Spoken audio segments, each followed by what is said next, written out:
Yeah. The thoughts, opinions, and general overall shade thrown on High at 9 News are those of the individual speakers and not those of High at 9 News, its audience, or its advertisers. The statements made do not constitute medical, legal, or financial advice, and for advice tailored to your... And we are live. Why? Interesting. It's not playing the full intro video. But good morning, you guys. It is Monday, January 27th. And today is Vietnam Peace Dom Day, you guys. Okay. That's right. That's right. It's also Holocaust Remembrance Day. I wonder if Elon Musk celebrates Holocaust Remembrance Day. Oh God, here we go. You can't believe that was that. Stop the ridiculousness. What do you mean? I saw it. Don't tell me what I can believe. Don't believe your own eyes, man. We are in the age of believe what they tell you to believe. Mm-hmm. Yeah. Or you just be like me and just have no beliefs at all. Yeah. I have a great meme of about 10 different liberals doing the same exact hand motion. Exactly. Yeah, did they tap the chest twice too before? They did. Yeah, they actually, it's always the heart. My heart goes out to you. It's the same exact sentence, actually. It's pretty funny. I'd like to see that. Correlation is not causation, but sometimes you see a pattern. Just saying. Oh man, I know all politicians do it, I guess. Oh man, Elon's a politician, or is he just? He's clearly in politics. Yeah, he comes. Yeah. Shout out to apartheid. Well, I'm glad we couldn't even get through the intro this morning. That's great. I mean, come on, Jenny. You knew what these guys were gonna do. You know what I'm saying? We have Todd the filling in. Holocaust even happened though? I mean, why is there a Remembrance Day? Did it really happen? We have Todd filling. Right? Do you believe it happened, Jesse? Do I believe the Holocaust happened? Yeah. That's like a ridiculously stupid question to ask anybody. No, there's no questions that are stupid. There's no questions that are stupid. No. It's like, how was your rape last week? Whoa. No, I'm talking about. Hold on. Hey, hold on. Rico, slow down. All of you guys are getting way out of control already this morning. We get started on Monday morning. It's also National Chocolate Cake Day, Rico. Didn't we already have that? No, Yeah, I'm a equal opportunity cake connoisseur. Chocolate cake does not get more than one day, and we definitely have had that. No, we have not, Jenny Beth. You are wrong. I'm a fan of lots of different cakes, variety of cakes. It's also Jenny, you'll love this one. It's National Bubble Wrap Day. Yeah, all right. Why would she love that one, Jason? She seems because I want to wrap all you guys in bubble wrap and roll you off a very high hill this morning. That would be awesome. Very nice. Wow. That would be. Didn't they have like a company that's doing that? Did people die or something? I haven't heard nothing about them no more. Oh man, it was a show roll down the hill in the bubble. It was a show called Jackass, Rico. No, there was like I want to say like pre-COVID. There's a company had these giant inflatable balls, and like people were like rolling down hills in them and shit. It looked really, really fun, but maybe somebody died. Maybe, who knows? Maybe. But anyways, always somebody dying. Anyways, thank you all for joining us and getting high at 9 with us. It's also high noon on the East Coast, and please remember to like, share, and subscribe to us on all social media platforms. You can look up above and down below to see exactly where we live on the internet, and we are live every Monday through Friday on YouTube, Rumble, Twitch, X. Something's going on with X. I can't figure it out, but it's not working right now. Instagram, Facebook, and on our very own website at www.highat9news.com. So welcome to all of you joining us from any one of those platforms. But nonetheless, we are going to start it off with the dope dad himself, Mr. Rico Lamitte. He's the man who's never sad and always glad. That's right. It is the dope dad himself, Mr. Rico Lamitte. Yeah, Jason, thank you. And always good to get. I have the applause going, bro. Just because you can't hear him, don't mean they're not happening. Just I didn't see it. I'm so just I trust me, it's going. So I don't need you guys playing with your sound effects. I have great vision. I still trust my eyes. Just so you know. Well, it was great seeing you this weekend. Good seeing you this weekend, Jason. Just because someone blows a dog whistle and you can't hear it doesn't mean it's not making a sound.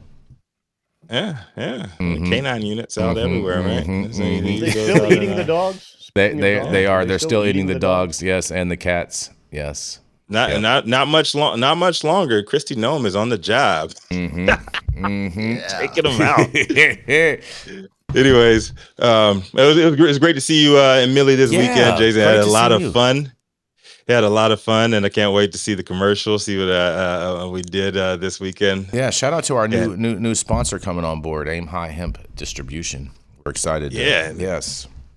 Yeah, exactly. And speaking of hemp, that's what my story's all about today. Oh, I love it. See, 4 months ago, Governor Gavin Newsom said that he had seen enough damage done to California's most vulnerable populations, most vulnerable communities, and it was time for him to lay the Golden State's largely unregulated consumable hemp industry to bed.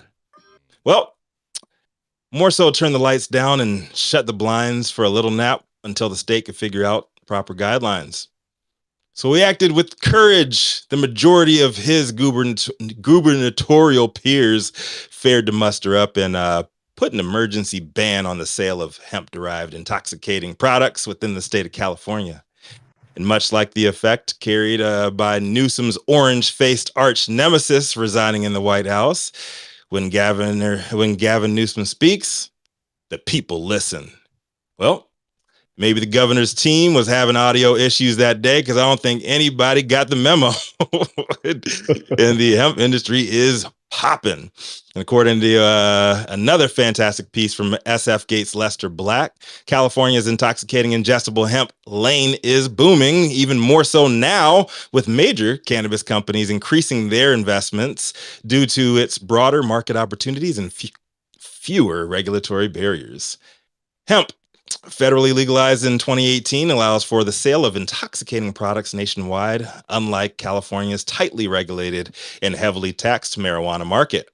Companies like Glasshouse Brands and Steezy are launching hemp products to access the national market, citing benefits such as interstate commerce, online advertising, and much lower costs to operate. Celebrities like Snoop Dogg and Seth Rogen have also entered the hemp market. Industry leaders in the article argued that California's restrictions hinder the state's marijuana industry and that embracing hemp exports could save local farmers and businesses. Newsom labeled hemp companies as drug peddlers targeting children and implemented the ban in September 2024, but the rule is set to expire this March. Newsom's office has not clarified whether the ban will be extended, and I don't think that it will. With the state regulators currently turning a blind eye and no real enforcement dollars being spent on any kind of action against any size producers, shout out to Parody Gummies, expanding to hemp's offered a much needed lifeline to businesses while the states failed to do so. And like it or not, this new less intoxicating revenue stream is taking some of the rhetorical heat off of Newsom at a very vulnerable time for the governor, too. So I don't think it would make much sense for the ban to be extended. To all the hemp haters out there, he gets to say he implemented the ban that they say that they wanted. He can blame the lack of funding or Sacramento's current focus on the raging wildfires here in Southern California. And then on the other side, to the loophole legends in the making, he can send a wink their way and let them know behind closed doors that he did them a solid. Let's not get it twisted here. We are talking about a man with a very battered home state image that we all know wants to make a run for the Oval Office in 2028. Throwing the Trappers a short-term W in times like these is political capital well spent in the grand scheme of things. But those are just my thoughts. As Rico Lamitte, the dopest dad on the street for High 9 News, and I want to hear from the rest of y'all. What do you guys think? Will we see any kind of enforcement or an extension of this March of Great Golden State Hemp Shadow Ban of 2024? I say we won't. I think things are gonna stay the way they are, and keep on doing what we do.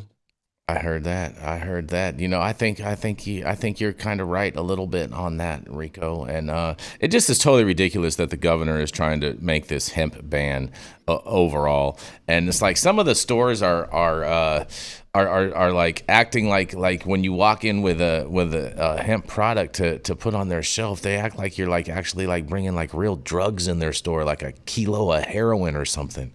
They're like, oh no, I can't have that in here. Oh my God. It's so funny, some of these people, but man, it's I don't know why hemp isn't just regulated the same way cannabis.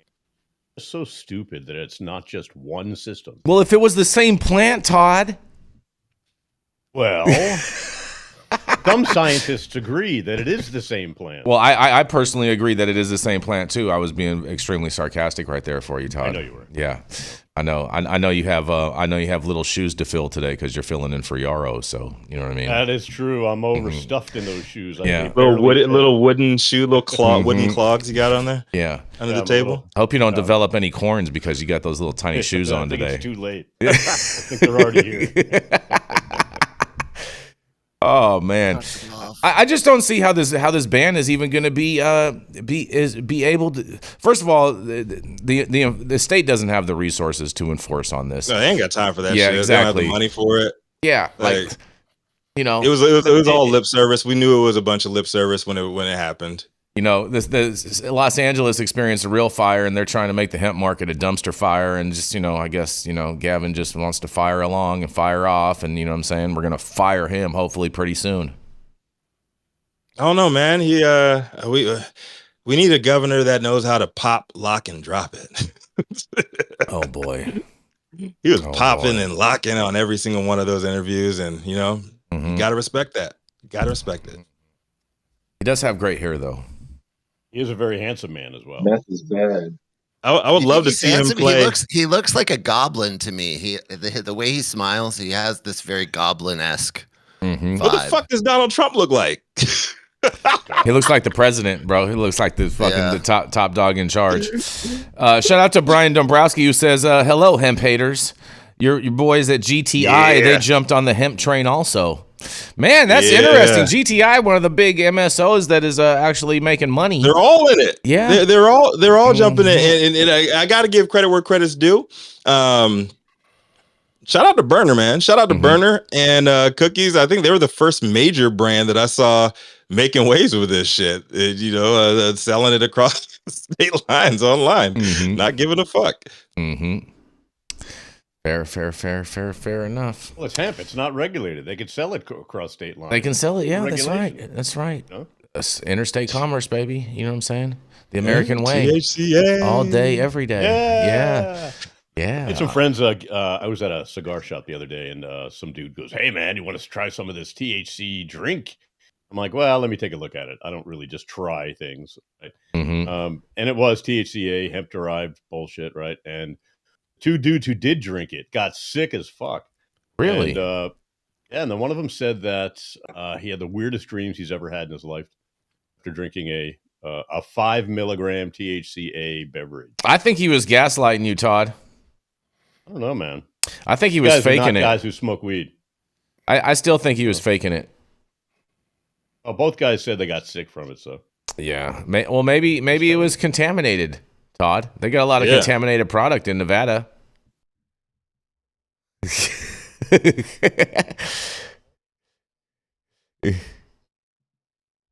Yeah.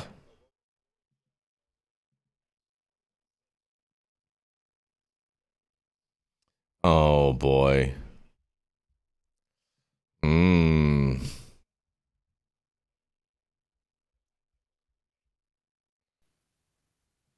Do we know, did this stuff come from India? It did not. It came from Arizona. All right. Well, we're going to keep this train rolling. We're going to roll right into our first commercial, and we are going to be right back, you guys.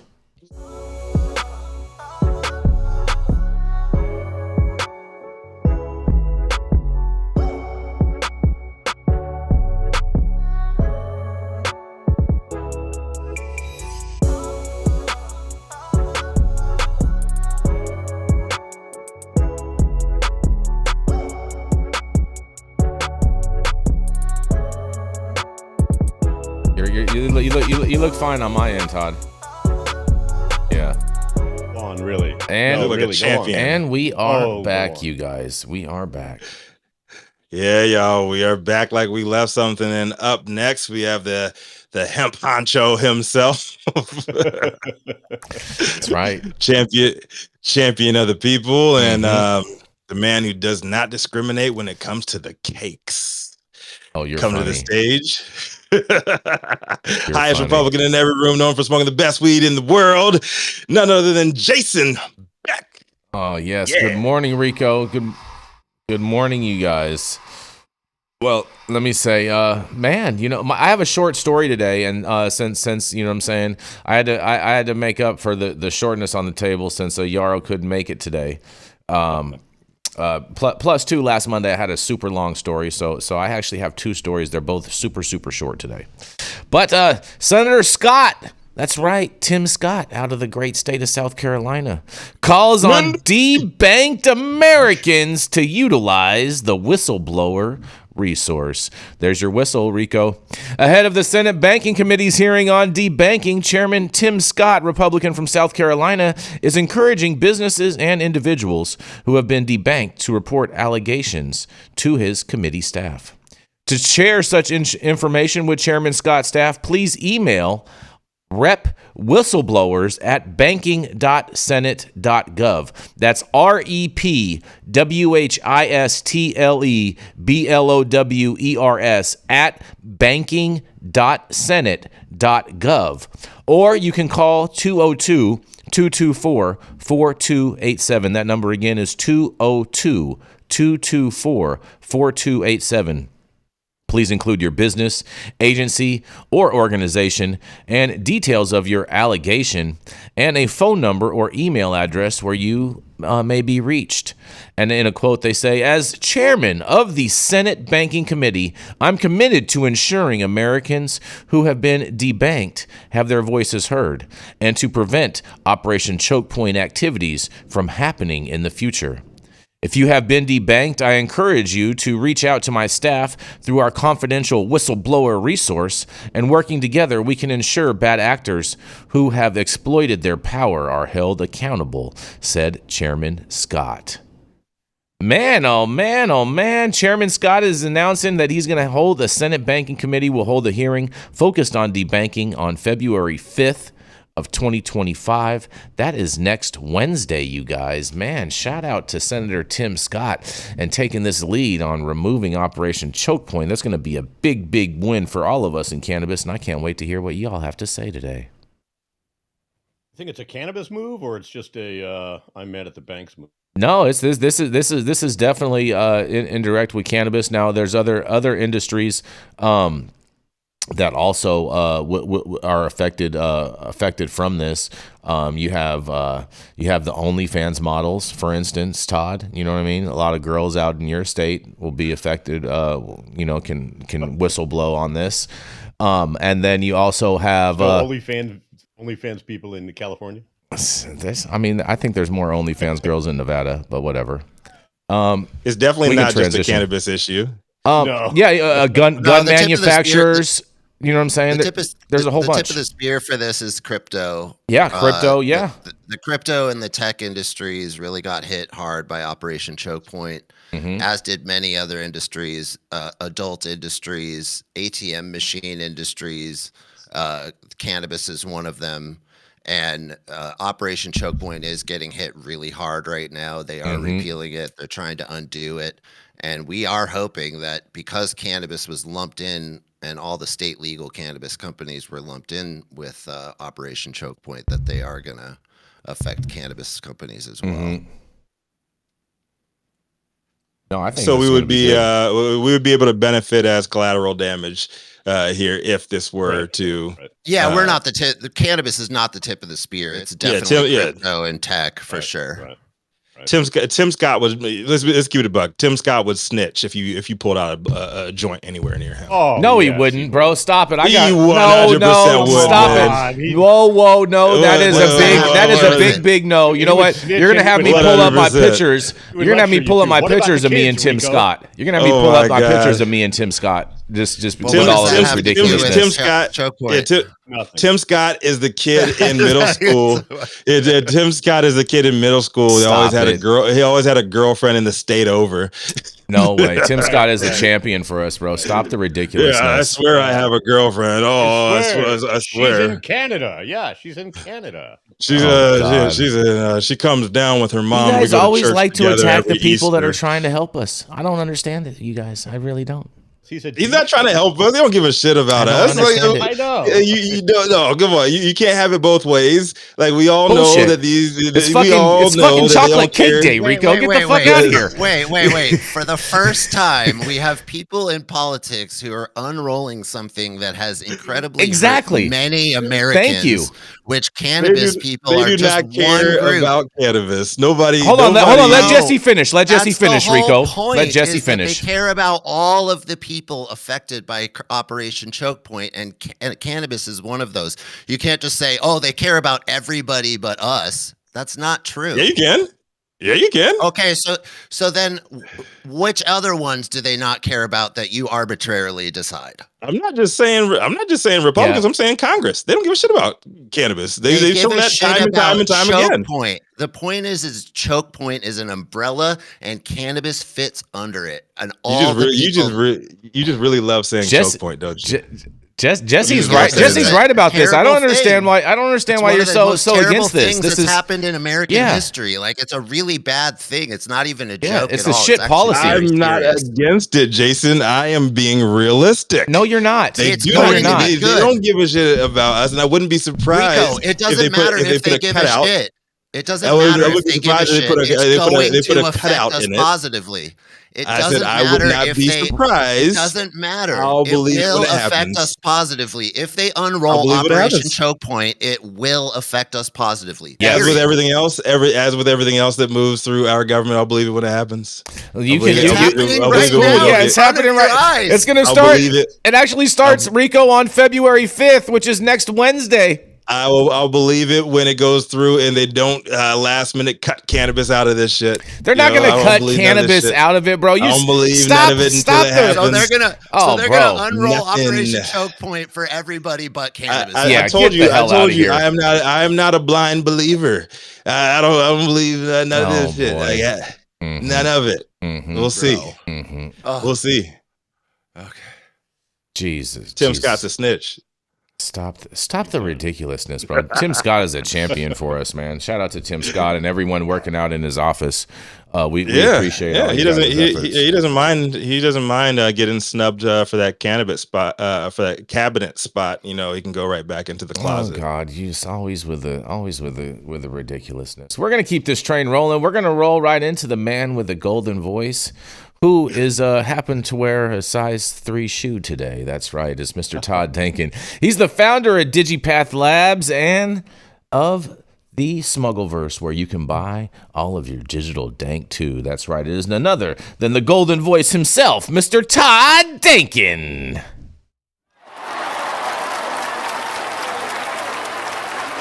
You got applause, bro. You got applause. You watch this later, you'll hear it.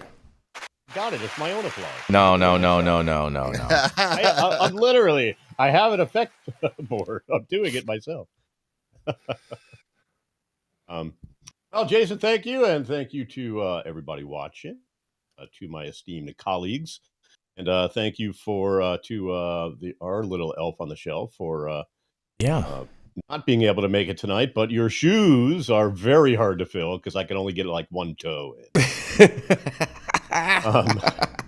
More news on banking as Congresswoman pushes GOP-led committee to treat marijuana businesses fairly by changing outdated laws. That's right. A Democratic Congresswoman is appealing to a GOP-controlled House committee to advance legislation allowing marijuana businesses to take federal tax deductions they're currently barred from utilizing under an IRS code known as 280E. During a member day hearing for the House and Ways and Means Committee, newly appointed Congressional Cannabis Caucus co-chair, Representative Dina Titus, a Democrat from the great state of Nevada, made the case for prioritizing modest marijuana reform to address the industry's outdated tax treatment. Like gaming, cannabis has now spread to many states, and it's a legitimate source of jobs and tax revenue, Titus said. It's legal for medical purposes in 39 states and recreational uses in 24 states.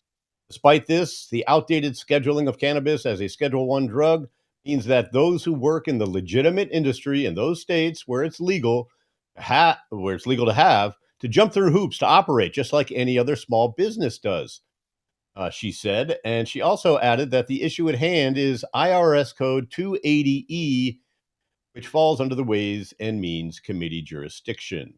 280E has long been a source of hardship and frustration for the industry. First enacted in the 1980s as a way to block cartel kingpins from writing off yachts and fancy cars, it stipulates that businesses are ineligible for certain deductions if their income is derived from an illegal drug that falls under Schedule I or Schedule II of the Controlled Substances Act. While they may qualify for state-level deductions, the federal restriction ultimately means that marijuana businesses are subject to a significantly higher tax income, increasing their effective tax rate up to around 70%. Section 280E drastically increases prices for consumers and harms businesses that are legitimate in these states, thereby sending people to the illegitimate market where prices are lower, Titus said in a hearing last week. Again, as co-chair of the Cannabis Caucus, I hope we can come back and work with this committee to see that we can't begin to treat cannabis businesses like any other small businesses that operate in many of our districts, he added.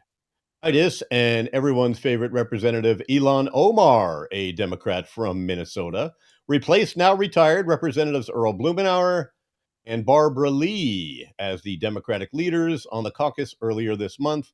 And they've both advocated for comprehensive reform, including an end to federal cannabis prohibition altogether. Titus has been particularly vocal about revising federal marijuana laws to address industry issues he's observed among cannabis businesses in her state. And she recently visited 2 Nevada operators to discuss their unique challenges given the federal-state policy disconnect. Meanwhile, in 2021, the Congressional Research Service noted in a report that the agency has, quote, offered little tax guidance about the application of 280E, unquote. IRS did provide some guidance in an update in 2020, explaining that while cannabis businesses can't take standard deductions, 280E does not, quote, prohibit a participant in the marijuana industry from reducing its gross receipts by its properly calculated cost of goods sold to determine its gross income, unquote. IRS updates seem to be responsive to a Treasury Department internal watchdog report that was released in 2020. The department's Inspector General for Tax Administration had criticized the IRS for failing to adequately advise taxpayers in the marijuana industry about compliance with federal tax laws, and it directed the agency to develop and publicize guidance specific to the marijuana industry. Multiple states have taken steps to provide state-level tax relief to marijuana businesses that are subject to the IRS 280E statute. The federal rule has not yet changed, and it's unclear when the proposed marijuana rescheduling rule might take effect to solve the issue federally. An administrative hearing process has been delayed, and regulatory actions from federal agencies overall have been largely frozen under an order by newly inaugurated and clown in the White House, President Donald Trump. Stop the cap. Separately, the IRS recently offered clarification for marijuana businesses amid a rule change related to reporting requirements for certain transactions in an effort to curb tax evasion. The agency has also been focusing on addressing tax compliance issues with state-licensed cannabis businesses. For example, last month, the IRS warned the industry that some companies have, without a, quote, reasonable basis, unquote, filled out a supplementary form in an attempt to take federal tax deductions, and they're prohibited from receiving them under 280E. State-licensed cannabis companies may be able to start taking broader federal tax deductions if the push to move marijuana to a Schedule III that was initiated by the Biden administration is ultimately successful, which we all know it won't be. The IRS separately advised last June that just because that possibility is on the horizon doesn't mean the industry can start claiming deductions in the interim.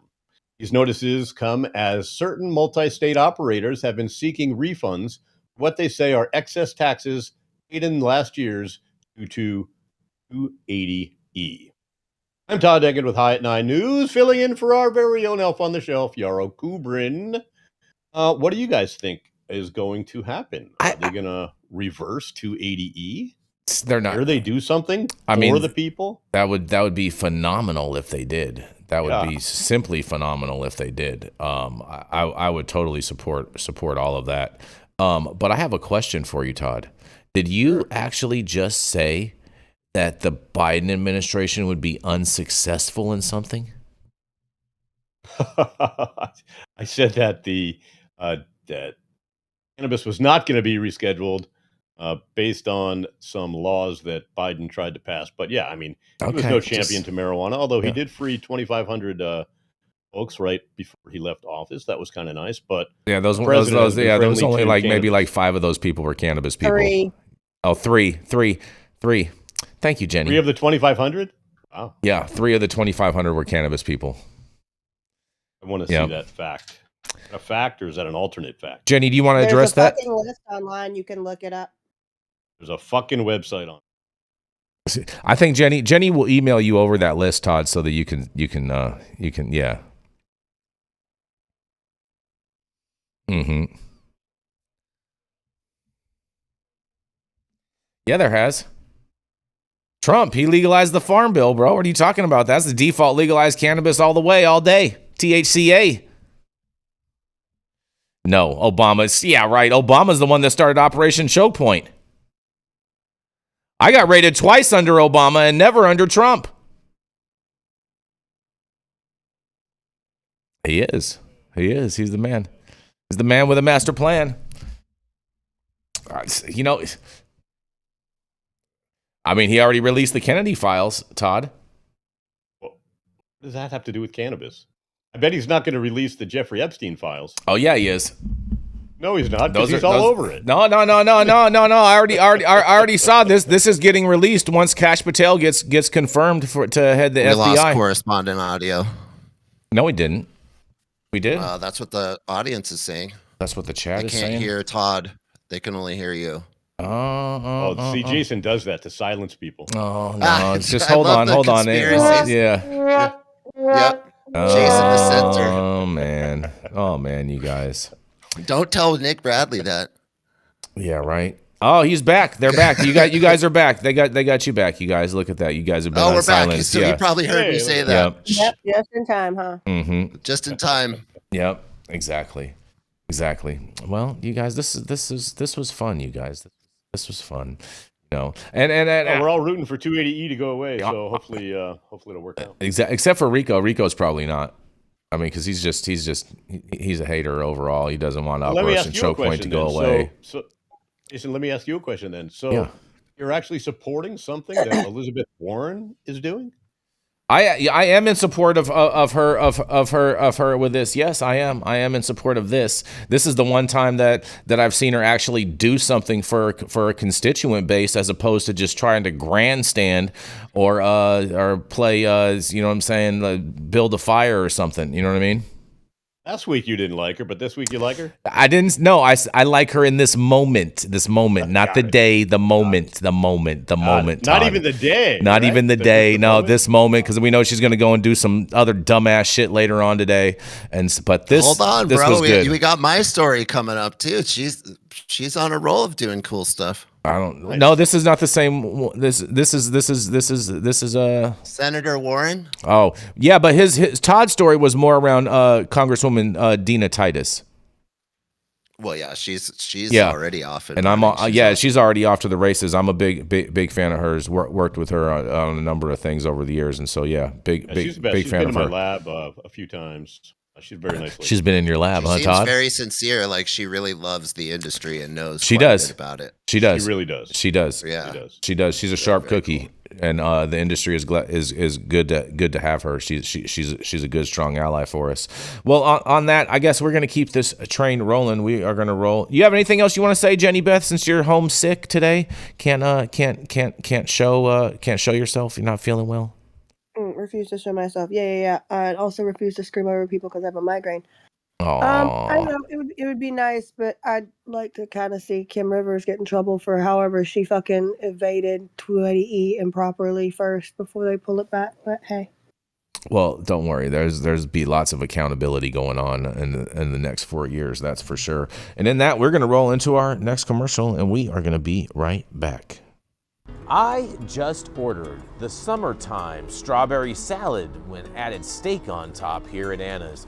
Make sure you do the same thing too next time you're in downtown Long Beach. Come on down and check out Anna's joint on the 400 block of Pine Street. They have amazing selection of beers, foods, and when you come down here to Anna's, you can even challenge me to a game of shuffleboard if you want to lose.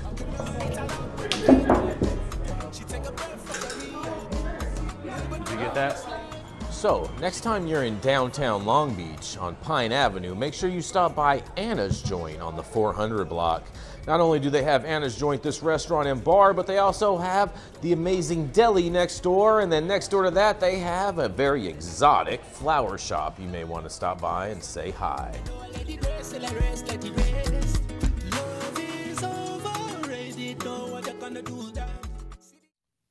Ah, yes, and we are back. Stop whatever you're doing. Make sure you smash that like button. I know we'll appreciate it, you'll appreciate it, and YouTube will appreciate it. Also, make sure you subscribe to the channel if you're not subscribed already. And all of the articles that we cover on today's show, you can read directly on our website at www.high9news.com.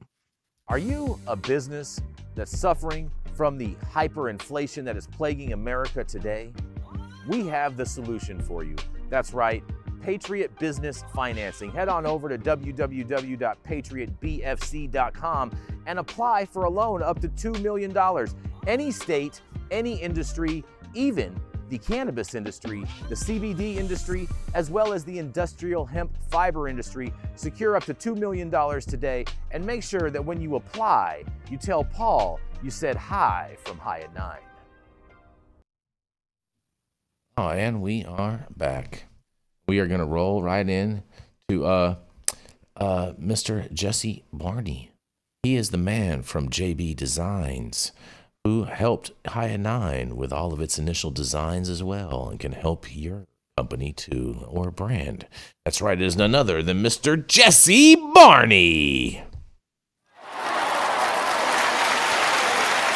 Yeah, all right. You can hear the collapse. Love it. My story comes out of the Marijuana Herald this morning, and it is U.S. Senator Elizabeth Warren has urged Elon Musk, chair of the Department of Government Efficiency, to prioritize smarter federal spending cuts, including reconsidering wasteful enforcement policies such as federal marijuana prohibition. That is a long headline.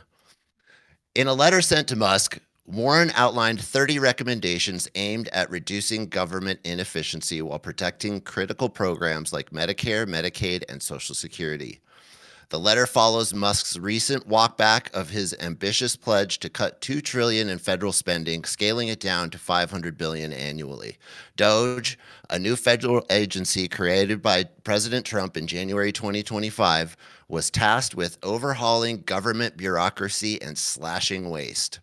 Warren's proposals aim to achieve the agency's cost-saving goals without sacrificing essential services or relying on tax cuts for the wealthiest Americans. Warren's recommendations include addressing inefficiencies in various federal programs, cutting defense spending waste, and curbing abuse in healthcare and education systems.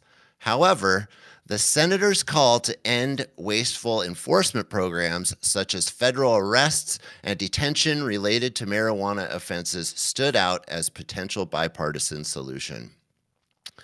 Ending federal marijuana prohibition would save billions in enforcement costs while allowing states to regulate marijuana as they see fit, Warren noted in her letter. She emphasized that such measures would align with Musk's directive to dismantle unnecessary regulations and make government more efficient. While Musk has yet to comment publicly on Warren's proposals, the senator expressed her willingness to collaborate on these measures to ensure that taxpayer dollars are used effectively. As DOGE's role evolves, the focus on reevaluating federal enforcement priorities, including marijuana, could mark a significant shift in national policy. The letter was sent just a few days after Warren sent Health and Human Services Secretary nominee Robert F. Kennedy a 34-page letter detailing her concerns with his nomination, asking him to reiterate his support for legalizing marijuana and other reforms. This is awesome to me.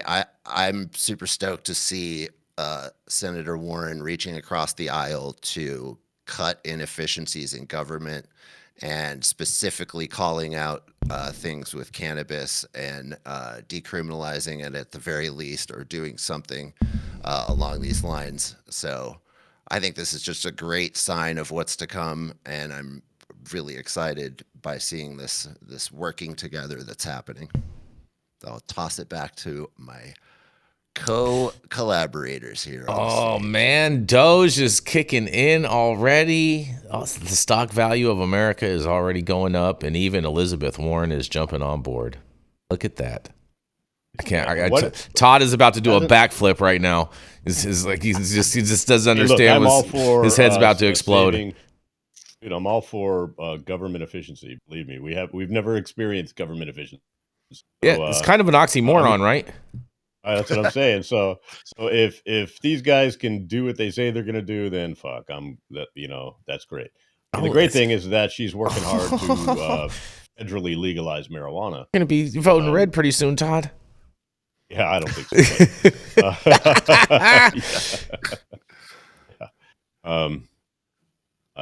Yeah, that's not happening. No. So, although I'm an never say anyone never. but Trump guy, so put somebody else up there. You know what I mean? JD Vance is gonna be next. Don't worry. God, yeah, that's what you want. JD Vance, go make more babies. Don't care for them, and once they're out of the womb, it's up to you. But go make more babies, because we need more white Americans. Well, we need more babies. We need more babies, bro. We need more babies. We need more babies. We need white American babies. Oh boy. What do we need them for? Jenny, what do you got to say about this, Jenny? People in the world. Jenny, you with us? Oh boy. I mean, listen, I think that we should probably acknowledge one thing that Todd's going to probably push back on, but that's fine. You can if you want to. Every story we've talked about this morning has had some sort of government movement around cannabis that has started since this administration took power. So, whether we like it or not, whether we're happy or not with the result, things are moving. Whether they end up moving in the right direction and things actually happen the way we'd like them to is yet to be seen. But there's movement and there's discussion. So that's fucking something. Look at that. And it's both sides of the aisle. That's what's cool about it. I agree with you, Jenny. I just think it's all fake bullshit, like it always is. Oh, it's not Were fake, you saying bro. fake news, Todd? I'm saying that the inner workings of what we're going to say to the public and what we're really going to do are two different things, just like always. Mm-hmm. Oh yeah, politics. Yeah, that happens. That's what I'm saying. Yeah. So it's been a week. It's been literally 7 days, right? So 7 days, and we've had more movement than we've had in the last 4 years. Yeah, exactly. Yeah, usually in most administrations, we don't hear about cannabis until the last 7 days, not the first. That's right. Yeah, the last 7 days of their re-election campaign, because they're like, "Oh, that's shit, right. That's when it usually comes up, not right away. Exactly. That's what's awesome about this is it's coming up right away. There is movement right away, and they're not just shelving it, which is great. Yep. And again, there's a lot of people close to the administration in the cannabis world and in the cannabis industry, and they are all saying radically positive things. So there's a lot to be hopeful for right now. And just so we're clear, it's the blue team that's bringing it up. No, it's not. No, it's not. Elizabeth no, it Warren is not, bro. Hold on a second, bro. I've been bringing this up for years, bro. Stop she's it. Taking this is political advantage, and she's being very 100%. smart by jumping in on something that she knows is already this is already a topic inside of the Trump administration. So she's jumping in and getting her name up in there as working with DOGE. She's really smart. It's a smart political move on her part. I agree with that. I mean, she has to get her name out there doing something positive, because otherwise she's just going to be sitting on the sidelines doing nothing for the next 4 years. This is her reading the room. She looked at the country and what just happened with the election and the mandate that happened, and she read the room, and this is smart. Fair enough. Fair enough. Well, we're going to roll into our final commercial, and we are going to be right back.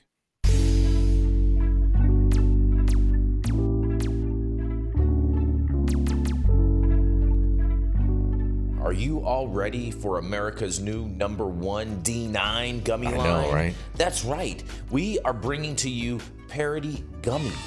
These vegan gummies are manufactured in a safe harbor facility, so you know they're going to be clean and safe, and they're not going to give you any of the runaround.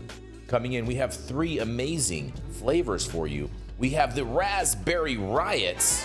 Also, we have the Sleepy Joes, if you need something to help you sleep at night. And if you're feeling like raging and having a party time, that's right, we have the Pineapple Bad Hombre. If you're feeling like a bad hombre, make sure you head over to www.parodygummy.com and secure your bag today. Oh man, and we are back, you guys, and we are going to roll right in to Miss Jenny Beth Dills. She's America's sweetheart, but she's not feeling too well today. She has a big old red nose like Rudolph the Red-Nosed Reindeer today. And so she couldn't be on screen today. But nonetheless, she's the founder of Kind Cannabis and of Justice Served, a 501c3 that helps justice-impaired individuals get their lives back on track. That's right, isn't another than Miss Jenny Beth Dills. Oh, my nose is not red. Your nose is 100% red. Prove it. No, I'm in bed. Exactly. See? What a day for Yarrow to miss. I know. Oh man, Yarrow's gonna exactly. Man. Yeah, it's interesting that Yarrow's not here. You're not on camera. I mean, I'm not starting any rumors. Yarrow's not in my bed. Don't worry. Yeah. Could be underneath it. Though, yeah, it could be. Yeah, exactly.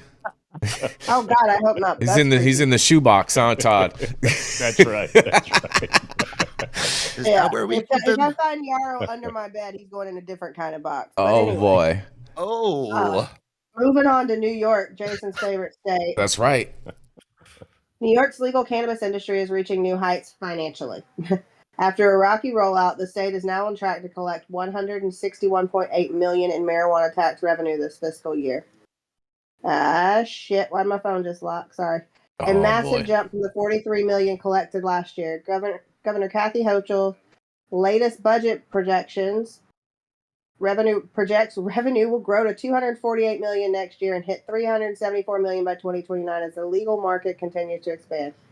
Currently, 40% of cannabis tax revenue is allocated to education funding, while another 40% supports community reinvestment grants for neighborhoods most affected by cannabis prohibition. Officials say recipients of the first $5 million in grants will be announced soon. I love that they don't discuss where that other 20% goes, but I bet it's Kathy Hochul and special initiatives. The industry's recent growth follows increased enforcement against illegal dispensaries, the resolution of lawsuits that had delayed retail licenses, and a management overhaul at the state's cannabis regulatory agency. Governor Hochul also added staff to address licensing backlogs, helping the number of dispensaries grow to 295 statewide, with 115 in New York City alone. The licensed cannabis market has now surpassed $1 billion in sales. Governor Hochul called this milestone extraordinary and credited enforcement efforts and support for legal entrepreneurs as key drivers of success. Cannabis regulators and industry leaders will celebrate growth on Tuesday with a Capitol building event in Albany. To mark the occasion, state landmarks like the Empire State Plaza and Alfred E. Smith Building will be lit in green. Okay, Kathy Hochul. I guess she's gonna just try to convince us that she's been super successful with her cannabis policies. I don't know. I don't know, Jason. They're cute. They're gonna light it up in green. That's it's cute. Adorable. I mean, they gotta spend the money on something. Going, Jason. What's that? I want to see where the other 20% is going, because 20% of that number is still quite a large number. It is. It's probably they're just going to throw it into the general fund and just waste it away on exactly what they're doing. Exactly. I mean, it's not. I can tell you this much: it's not going to go to the benefit of the people. I can tell you that much. Their track record does not show anything in relation to spending like that whatsoever. Yeah. What do you think I think about the good thing is they're going to enforce some laws and make it illegal to sell illegal weed. They're not going to do that, bro. That's Oh? no, bro. That's like saying you're going to go and pick up all the sand, all the seashells off the beach in the ocean. I think Oh, it has less to do with enforcement efforts and more to do with the fact that they've actually resolved some of these issues and let licenses open. It's hard to collect tax revenue from someone who can't have revenue. Mm-hmm. Well, I mean, yeah, that's true. It's also hard to collect tax revenue from someone that hasn't signed any of those forms saying that they're willing to pay those taxes and whatnot too. So, well, I mean, didn't they say they're going to use the money to clene it up? You don't think they're going to use the money to? I don't think they illegal, can clean it up. I don't think they have that in their wheelhouse. Really? Yeah, you know why? Because Trump is not the governor of New York. So he's not. It's not going to happen. Your Lord and Savior. He's the only one that could fix things. I'm just saying. I'm just saying. Well, you're on mute, Jesse. You're on mute. I was going to say, didn't they do under Giuliani a massive crime cleanup in New York? They did, but they implemented stop and frisk. And everybody's totally against stop and frisk from a criminal justice standpoint.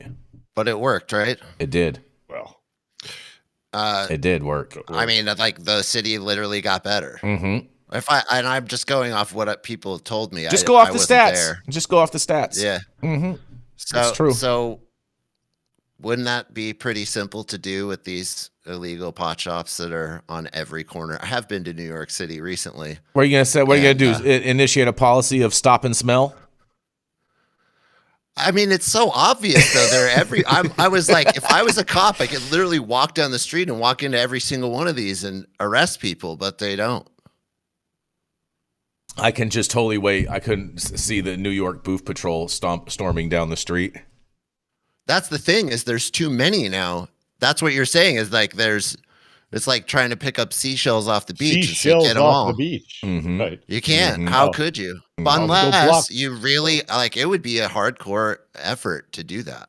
Arm in arm, store by store. But they did.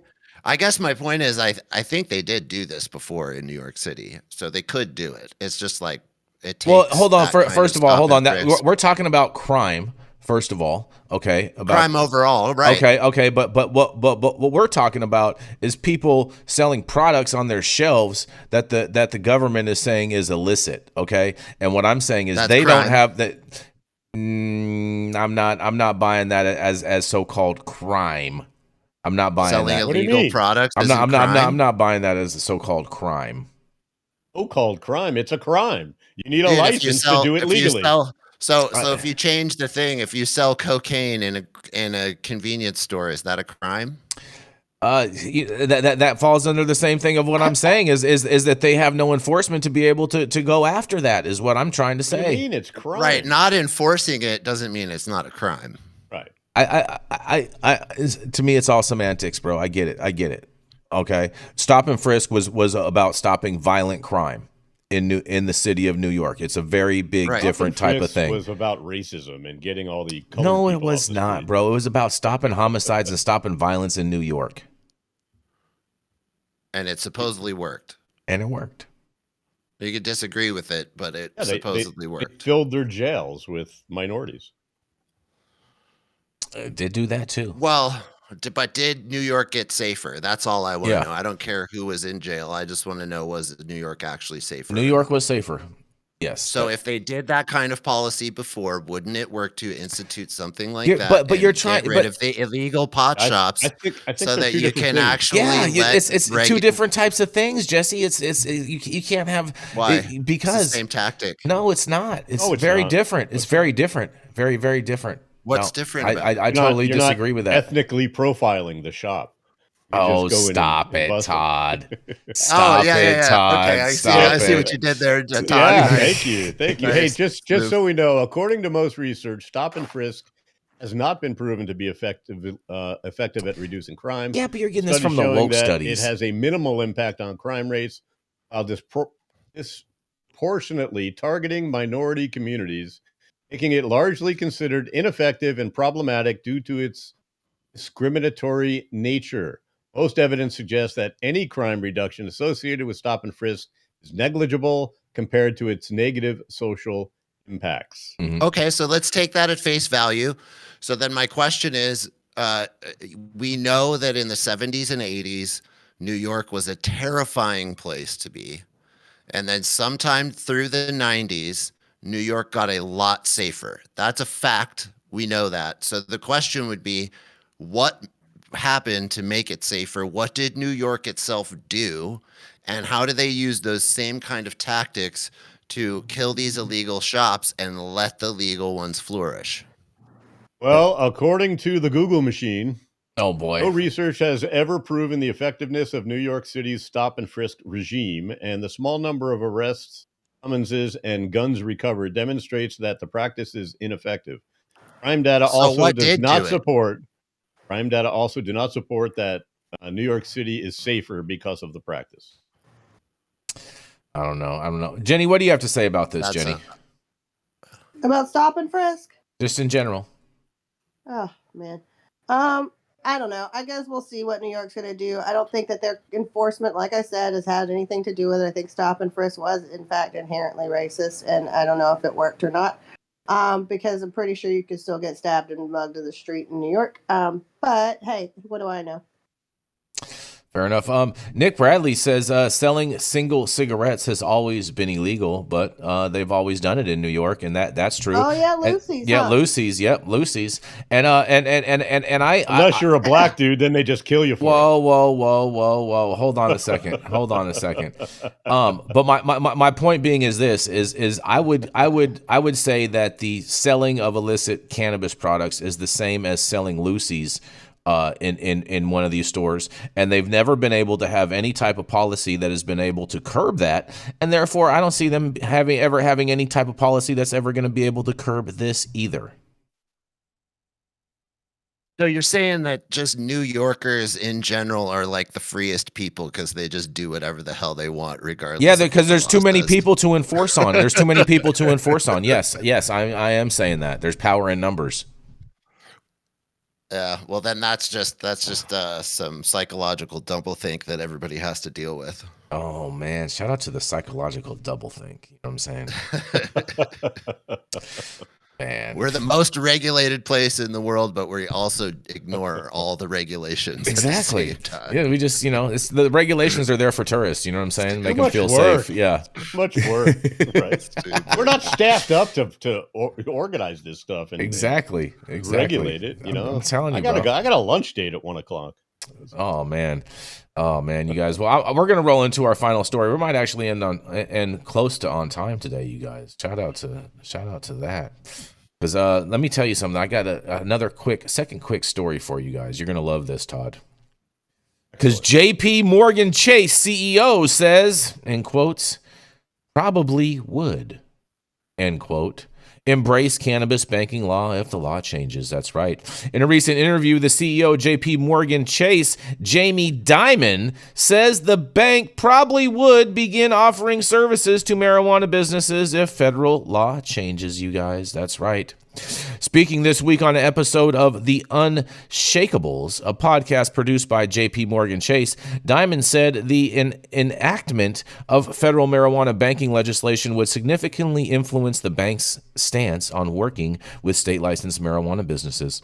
In discussing the bank's refusal to work with marijuana businesses now, Dimon pointed to the legal complexities surrounding marijuana banking as the main obstacle. In a quote, says, "We don't provide services to marijuana businesses because federal law doesn't allow it," says Dimon. "We simply cannot operate within the law as it stands. If federal legislation were enacted, we probably would." He added that the bank already works with certain cryptocurrency businesses, a bet with a stringent oversight, and that they remain committed to addressing issues like tax evasion, money laundering, and human trafficking through their financial operations, you guys. Man, oh man, oh man. Look at this. Everyone's jumping on the train. Now all of a sudden they're about to remove Operation Choke Point, and everyone's going to be like, yeah, we'll take your cannabis money, guys, and we will bank with you. And I can't wait to hear what you guys have to say about this. They can't wait to take our money. Exactly. Of course. Yeah. I mean, of course he's going to participate if it's federally legal. Exactly, right? It's such a non-statement. No, it's like, hey, if the federal government says we can do it, we're going to do it. But I will say, quite a stand he's making. JPMorgan Chase has been one of the more banks that has been like very, very targeting of cannabis businesses overall. Like some banks you can get away with skating with, have an account for a while, and then ultimately you get closed down. But Chase has been like that. Like they do not like cannabis people there. That's what I was going to say. Is there's no mention of that. He doesn't even acknowledge that. We've screwed a lot of people, so we're going to have to. Mm-hmm. What's the rectification before you try to take all these accounts? There will be none. There will be none. Exactly. No. Yeah. Well, hopefully we'll get some get some justice and maybe even some reparations out of this financial hearing. Yeah, I wouldn't hold on the 5th. I wouldn't hold your breath, bro. Just saying. You never know. Stranger things have happened. Word means what you think it means, Jason. Stranger things have happened, bro. Stranger things have happened. What do you have to say about this, Jenny Beth? Fuck Chase. Dude, come on now. How many accounts have been shut down? How many people's money has been held till they send you a check that you can't cash? Because with what fucking bank account now? Mm-hmm. So, now they're like, oh, there might be an ability to take more money here and raise the price of our bank. Okay, cool. Mm-hmm. I do agree with that thing. I've never understood why, if the bank is going to close your bank account, that they will only issue you a check. They should just give you cash when they close your account. Cash. That's their problem. They don't keep cash. They just got to order it. They got to order it. They know you're going to close your account. They just need to order the money. It's so much easier to write you a check. Dude, yeah, they're not going to do that. Just saying. Surprised you don't get it electronically, so you don't even show up to the bank. Electronically where, Todd? Yeah, that's a good. They'll send it to you in your email. You can print it out at home. They can Venmo. Maybe they can Venmo. Yeah, all right. They'll zell it to your non-bank account. Right, we'll send you crypto. Yeah. Oh man, you guys. Yes, I'm not surprised these guys want to get on the banking train all of a sudden, but nonetheless, of course they are. Mm-hmm. I mean, to be fair, Chase hasn't always just been difficult to cannabis. Chase has just been difficult to their customers, period. Yeah. That is true. When I have a friend whose mom is a high executive up at Chase, and they were telling me that they were one of the first banks to go through all these new different federal compliance with money laundering and whatnot, and that's one of the reasons that they're so strict, is because they were the test case to test all these different policies out as far as federal banking goes. Yeah. We're special, so we're assholes. Got you. Noted. Mm-hmm. Written in my diary. Amazing. Don't forget to date it, Jenny Beth. Mm-hmm. And timestamp. Yep, Yep. And send a copy to yourself so it's copywritten. Yeah. There you go. Don't worry, we got plenty of stamps, you guys. All right. Well, this was fun. Thank you all for joining us and getting high at 9 with us every Monday through Friday at 9 a.m. Pacific and high noon on the East Coast. Big thank yous to our audience and supporters for tuned in daily and listening to the insanity that is the developing cannabis industry. Huge thank you to Catalyst for helping us keep the lights on over here, and thank you to our correspondents for being absolutely amazing. Thank you to Cannabis Sativa L for giving us a reason to do all this. And thank you to Cloud Media Partners Anthony out there in the metaverse, making sure we can stream to you live today. And thank you all for tuning in and getting high at 9 with us. We are America's #1 daily cannabis news show.